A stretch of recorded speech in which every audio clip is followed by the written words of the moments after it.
الحمد لله نحمده ونستعينه ونستغفره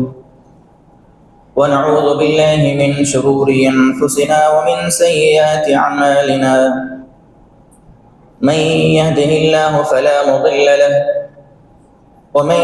يضلله فلا هادي له، وأشهد أن لا إله إلا الله وحده لا شريك له، وأشهد أن محمدا عبده ورسوله. يا أيها الذين آمنوا اتقوا الله حق تقاته ولا تموتن إلا وأنتم مسلمون. يا أيها الناس اتقوا ربكم الذي خلقكم من نفس واحدة وخلق منها زوجها وبث منهما رجالا كثيرا ونساء، واتقوا الله الذي تساءلون به والأرحام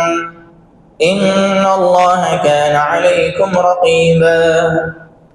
يا أيها الذين آمنوا اتقوا الله وقولوا قولا سديدا يصلح لكم أعمالكم ويغفر لكم ذنوبكم، ومن يطع الله ورسوله فقد فاز فوزا عظيما.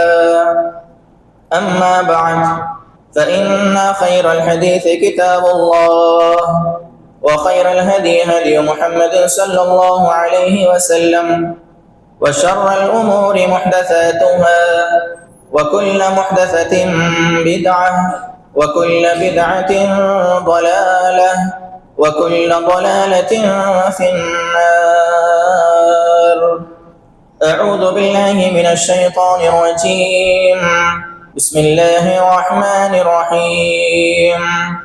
لقد كان لكم في رسول الله أسوة حسنة لمن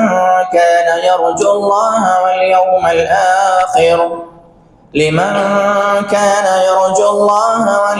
الآخر وذكر الله كثيرا. تمام قسم کی تعریفات، حمد و ثنا، بڑائی، کبریائی، پاکیزگی، بزرگی اور برتری اللہ رب العالمین احکم الحاکمین کے لیے لائق، زیبا و سزاوار ہے، جو ساری کائنات کا پیدا کرنے والا، تمام مخلوقات کو روزی دینے والا ہے. موت و حیات کا مالک وہی،